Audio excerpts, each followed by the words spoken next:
Good morning class, how are you. और बेटा कैसे हो? आई थिंक अच्छे हो गए। ठीक है, okay. Take out your Hindi first book and open your chapter number 10 Subhagi. तो देखिए बच्चों, ये एक एकांकी है। एकांकी यानी कि एक नाटक है जिसमें सुभागी के बारे में बताया गया है। तुलसी महतो उसके पिता का नाम है, जिनके 2 बच्चे होते हैं, रामू और सुभागी। रामू बड़ा ही शरारती और आवारा लड़का है, कामचोर है, काम से भागता रहता है, और सुभागी होनहार लड़की है। तो आइए बच्चों रीड करते हैं। तुलसी महतो अपनी बेटी सुभागी से बहुत प्रेम करते थे। वह घर के कार्यों में चतुर तथा खेती बाड़ी में निपुण थी, जबकि महतो का बेटा रामू बड़ा ही कामचोर, उज्जड़ और आवारा था। महतो ने दोनों की शादी कर दी। थोड़े ही दिनों बीते थे कि सुभागी विधवा हो गई। सुभागी के दुख की सीमा न थी। कुछ वर्ष बीते तो लोग महतो पर दूसरी लड़की की दूसरी शादी का दबाव डालने लगे। तो जैसा कि आपने पढ़ा, सुभागी जल्दी ही विधवा हो जाती है, तो गांव वाले उसके पिता पर दबाव डालते हैं कि वो उसकी दूसरी शादी कर दे। तो देखिए आगे क्या होता है। पहला दृश्य, नाटक का पहला दृश्य है। एक ग्रामीण, कोई ग्रामीण होता है जो भाई महतो से कहता है, तुलसी महतो से कहता है, भाई महतो, लड़की की दूसरी शादी कर दो। आजकल कोई इसे बुरा नहीं मानता, तो तुम क्यों सोच विचार करते हो। अब देखिए महतो, भाई मैं तो तैयार हूँ, लेकिन सुभागी भी माने तब न। वह किसी तरह राजी नहीं होगी। तुम ही उससे बात करके देख लो। हरिहर सुभागी को समझाते हुए, बेटी हम तेरे भले के लिए ही कहते हैं। माँ बाप अब बूढ़े हो गए हैं, उनका क्या भरोसा। तुम इस तरह कब तक बैठी रहोगी। तो देखिए आगे सुभागी क्या कहती है। सुभागी सिर झुकाकर, आपकी बात समझ रही हूँ, लेकिन मेरा मन शादी करने को नहीं करता। मुझे आराम की चिंता नहीं है। मैं सब कुछ झेलने को तैयार हूँ। जो काम आप कहो वह सिर के बल करूँगी, मगर शादी के लिए मुझसे न कहिए। रामू, अगर तुम सोचती हो कि भैया कमाएंगे और मैं बैठी मौज करूँगी, तो इस भरोसे न रहना। सुभागी, मैंने कभी आपका आसरा किया ही नहीं, और भगवान ने चाहा तो कभी करूँगी भी नहीं। माँ बाप के साथ रहते हुए सुभागी ने घर का सारा काम संभाल लिया। बेचारी रात के तीसरे पहर से उठकर कूटने पीसने लग जाती, चौका बर्तन करती, गोबर पाती और फिर खेत में काम करने चली जाती। दोपहर में आकर जल्दी जल्दी खाना पकाकर सबको खिलाती। रात में माँ के सिर में होले होले तेल लगाती। माँ बाप को कोई काम न करने देती। हाँ, भाई को न रोकती। रामू को यह बुरा लगता। एक दिन वह आप से बाहर हो गया और चिल्लाने लगा, रामू, अगर इन लोगों से इतना ही मोह है तो अलग लेकर क्यों नहीं रहती हो। तब सेवा करो तो मालूम हो कि सेवा कड़वी लगती है कि मीठी। दूसरों के बल पर वाही लूटना आसान है।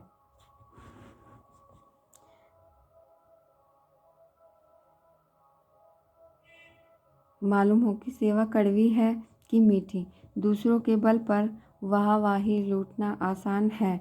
बहादुर वह होता है जो अपने बल पर काम करे।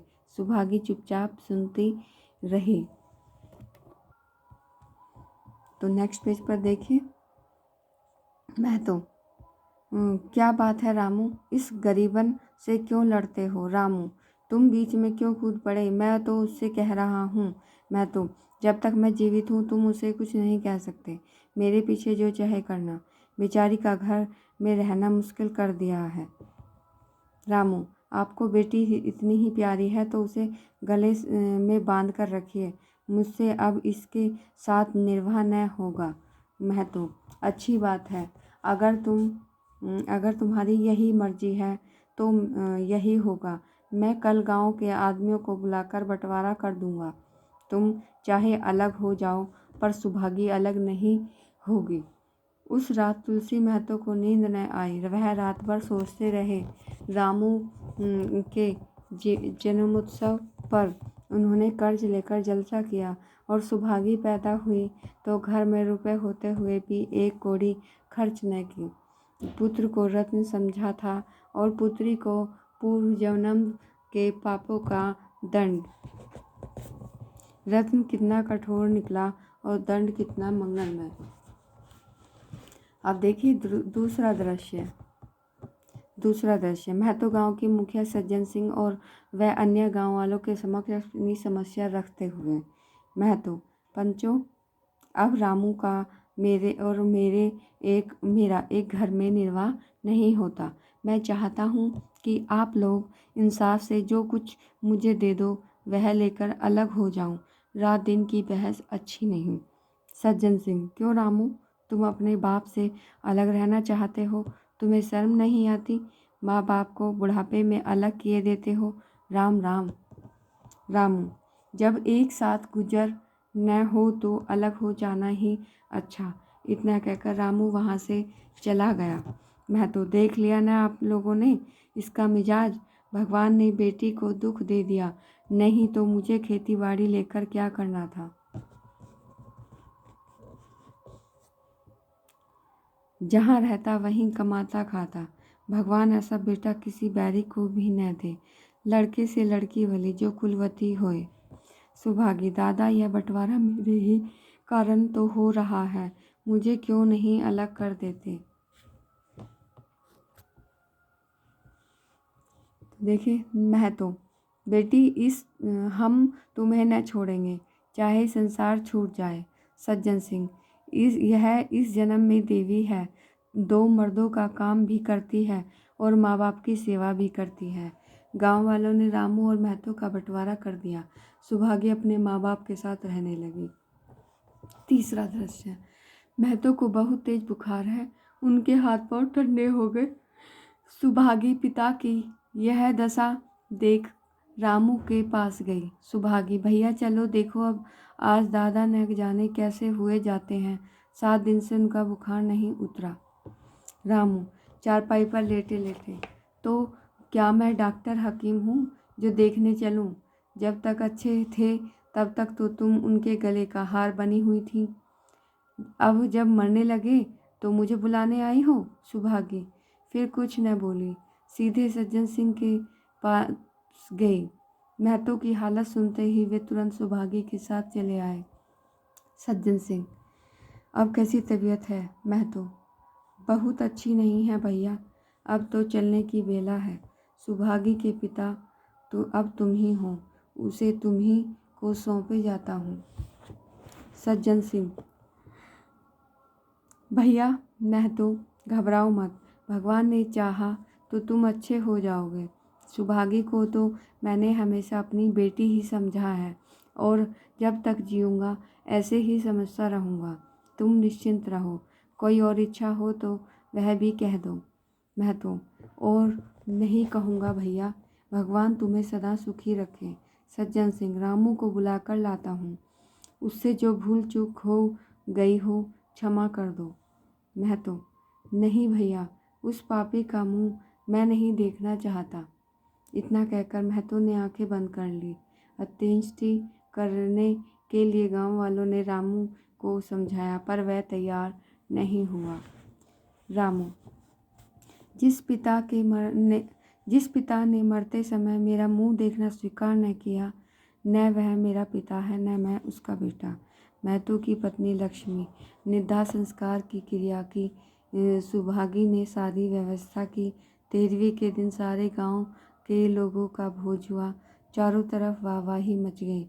लोग भोजन करके चले गए। लक्ष्मी थककर सो गई। केवल सुभागी चीज़ों को समेटने में लगी थी। सज्जन सिंह, अब तुम भी आराम करो बेटी, सवेरे यह सब काम कर लेना। सुभागी, अभी थकी नहीं हूँ दादा, आपने जोड़ लिया। कुल कितने रुपए खर्च हुए? सज्जन सिंह, पूछकर क्या करोगी बेटी? सुभागी, कुछ नहीं, यूं ही। सज्जन सिंह, कोई 3000 रुपये हुए होंगे। सुभागी, कुछ सकुचाते हुए, मैं इन रुपयों की देनदार हूँ। पति के देहांत के बाद से ही लक्ष्मी का दाना पानी भी छूट गया। सुभागी के आग्रह पर वह चौके में जाती मगर निवाला गले से न उतरता। 50 वर्ष हुए, एक दिन भी ऐसा न हुआ कि पति के बिना खाए उसने कुछ खाया हो। अब उस समय उस नियम को कैसे तोड़े। आखिर दुर्बलता ने शीघ्र ही उसे खाट पर डाल दिया। माँ की दशा देखकर सुभागी समझ गई कि इनका भी अंतिम समय आ पहुँचा। सज्जन सिंह दोनों वक्त आते लक्ष्मी की दशा बिगड़ती गई। 15वें दिन वह भी संसार से विदा ले गई। माँ के जाने के बाद सुभागी के जीवन का एक ही लक्ष्य रह गया था, सज्जन सिंह के रुपए चुकाने का। उसने 3 साल तक रात को रात और दिन को दिन न समझा।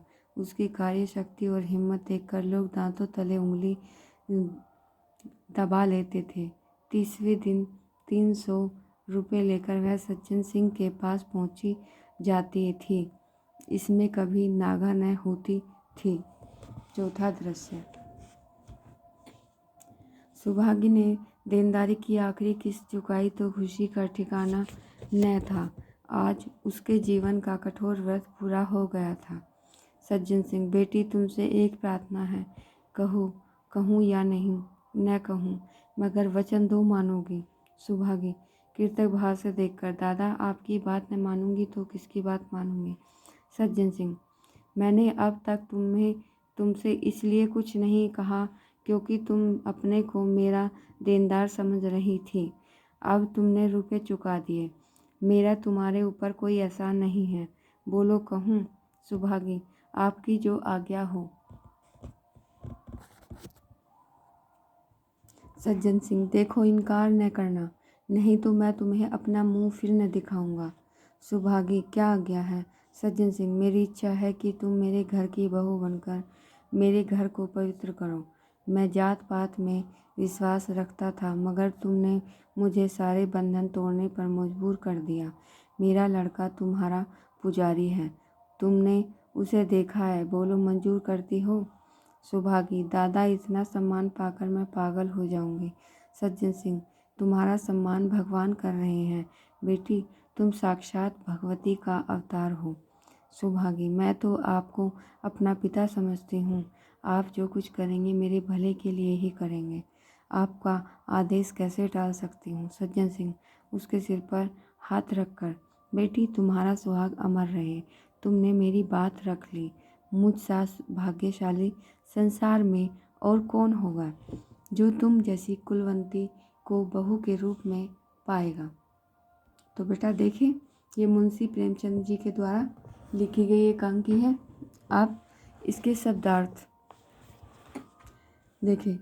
आसरा, सहारा, भरोसा, जलसा, उत्सव, समारोह, अंत्येष्टि, अंतिम क्रिया, निवाला, कोर, आपे से बाहर होना, उत्तेजना में विवेक खो देना, मिजाज, स्वभाव, आग्रह, निवेदन, नागा, व्यतिक्रम, अवकाश, निर्वाह, गुजारा। तो देखिए बच्चों, इसके बाद अब डिफ़िकल्ट वर्ड, कठिन शब्द पर निशान लगाइए बच्चों। तो देखिए बच्चों, पेज नंबर 89, तुलसी महतो, सुभागी, खेतीबाड़ी। नेक्स्ट लाइन में उज्जैन। अब देखिए आगे ग्रामीण, फिर आगे आइए आसरा, फिर 3 लाइनें छोड़कर होले होले, फिर सेकंड लास्ट लाइन में वाहवाही। नाउ नेक्स्ट पेज गरीबन। फिर देखिए नेक्स्ट पैराग्राफ में लास्ट लाइन मुश्किल। अब अगले पैराग्राफ में निर्वाह। फिर नीचे देखिए दूसरा दृश्य में फोर्थ लाइन में शर्म। फिर अगले पैराग्राफ के फर्स्ट लाइन में मिजाज। फिर नीचे कुलवंती। नाउ नेक्स्ट पेज देखिए, तीसरा दृश्य में सज्जन सिंह, दूसरी बार जब सज्जन सिंह है, तीसरी लाइन में निश्चिंत। फिर जब महतो बोलता है उसके अगली लाइन में अत्यंष्टि। फिर नीचे दाह संस्कार। नाउ नेक्स्ट पेज देखिए, नेक्स्ट अगले पेज पर निवाला।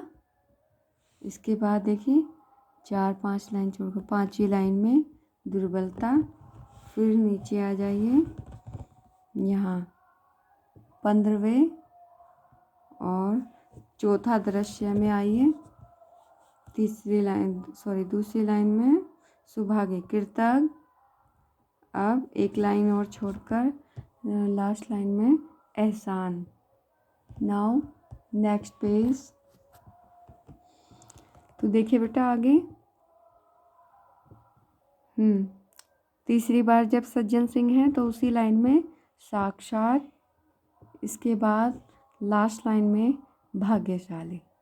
ठीक है बच्चों, तो आपको सबसे पहले कठिन शब्द करने हैं चैप्टर नंबर डालकर और चैप्टर का नाम लिखकर।